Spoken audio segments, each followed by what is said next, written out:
Hello, everybody, and welcome back to the Francis Ford Coppola Marathon. And today we're going to talk about his 1988 film Tucker, The Man and His Dreams. This is the final film that Coppola made in the 80s before going into the 90s, and I must say that he ended his 80s run quite well. Personally, to put it simply, Tucker, The Man and His Dreams is a film that I really like. I was I didn't actually expect it to enjoy myself with the film as much as I did. But anyways, this is the story. This film is a biographical look at Preston Tucker, the man who pretty much does anything to make his vision about this spectacular new car called the Tucker to come alive. And we pretty much follow him from beginning to end and just watching him try to make this car come alive. That is basically the bare bones plot of the film. And I must say, while watching this, I can very clearly see why Coppola decided to direct this. Because Coppola himself has a history of doing whatever he does for his art. He is extremely personal with his art and does whatever he can to make his vision come to life. Similar like how Preston Tucker does with his cars. So I can easily see why Coppola saw himself in Tucker. This is easily one of Coppola's most personal films because you can generally tell that Coppola sees himself in Tucker a lot, and which is why he directs this film with so much style and personality. I really enjoyed the presentation of the film. The film just immediately starts with telling Preston Tucker's entire story from that point. Like, this film opens up like a classic 50s film with the credits, logo, and the narrator voice telling the story of the main character. It gave me a lot of like really heavy 50s type of vibes, which yeah, I can really enjoyed. I really enjoyed that. Like I said, I just love the presentation of the film. The way Coppola decided to make this film almost like a 50s type of vibe, with also the music. The music gave me strong 50s vibes as well. And also just the look and cinematography is just absolutely beautiful, which is no shock because the cinematography is by Vittorio Storato. This is Storato's third time collaborating with Coppola, the first two times being with Apocalypse Now and One from the Heart.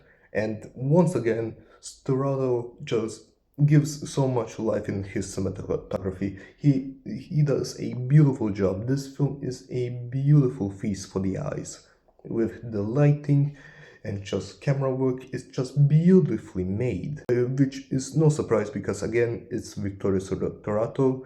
The man is a legend, one of the finest cinematographers out there, and he just proves it once again with this film. The film is just visually gorgeous. But besides that, there's also the acting, and the acting from pretty much the entire cast is absolutely solid. From Jeff Bridges, who plays Preston Tucker, he gives a fantastic lead performance in him. He made Tucker so likable and charming and just made you want to root for him so badly pretty much the entire time. He is just wonderful in this. Which of course he is. It's Jeff Bridges. Jeff Bridges has always been one of my favorite actors. He's pretty much so charming and wonderful in pretty much anything that he is in, and this is just another example of that. Bridges, a wonderful performance in this. Also, another performance that I really like is from Martin Landau, who plays Abe. Martin Landau is an actor that ever since I saw him for the first time was in Ed Wood, where he plays Bela Lugosi. And I absolutely love Ed Wood. I love his performance in that film, and ever since I saw him in that, I have been an incredibly big fan of Martin Landau. And this is another fantastic performance from him. Probably my favorite scene of Landau's in this film is when he talks to Tucker about his resignation. and he has the line, he quotes his grandmother, I believe it was, "Don't take other people's dreams." It's something like that. But that entire scene was excellently acted.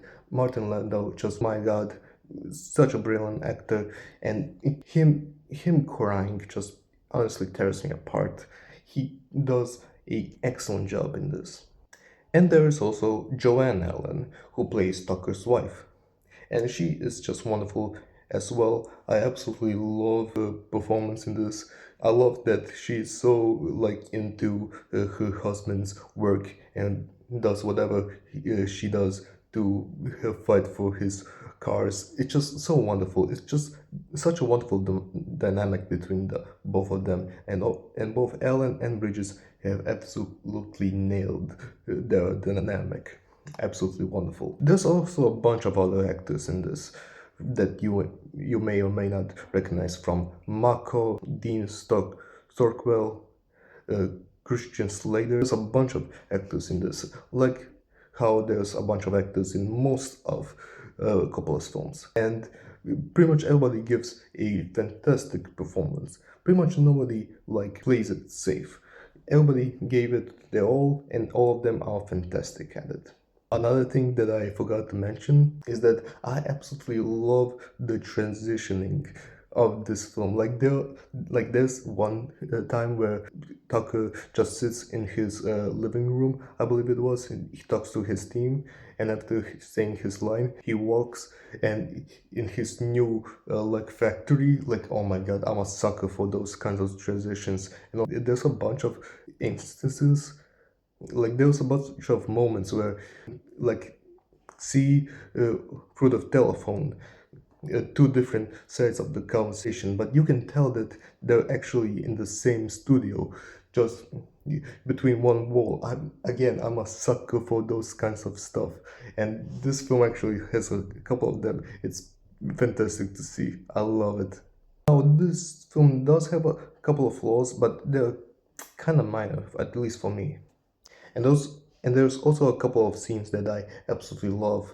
Like, probably my favorite scene in this entire film is the Howard Hughes scene, where Tucker goes and with his son to meet Howard Hughes. That entire scene is absolutely fantastic, and just the portrayal of Howard Hughes is so excellent, just amazing. The dialogue, the cinematography, the just set, that entire scene is absolutely fantastic and easily the high point of the film, for me at least. Overall, personally, I like Tucker, the Man and His Dream. Like I said, you can tell that Coppola really saw himself in Tucker, and that passion from the director and just his filmmaking, you can tell that it's there. And from his passion, you can just feel the passion of Tucker, and it's just so wonderful, so excellent. Again, the cinematography, the music, the style of the film, the acting, for me, it works. Pretty much everything about this film works for me, and it's one of, I would dare to say that it's one of Coppola's most underrated films, right up there with something like The Outsiders. I truly like the film. I really enjoyed it. Will this film be everybody's cup of tea? Honestly, I don't think so. Sure, it did work for me, but the film might be a bit more wholesome than people expect from a Coppola film, and that might not be everybody's cup of tea. And also, the fact that this is a biographical film, I know that there's a lot of people who don't like those films. I myself am not the biggest fan, but I do enjoy when it does very well, this being one of them, in my opinion. So again, this might not be everybody's cup of tea, but if you enjoy what you heard me saying in this review, then I would suggest all of you to check it out. Personally, I like it, I enjoyed it, I dig it, and I would recommend it. And that's pretty much it for me. I hope all of you enjoyed the video. Please let me know what you guys think about the film in the comments, and have a great day. Thank you.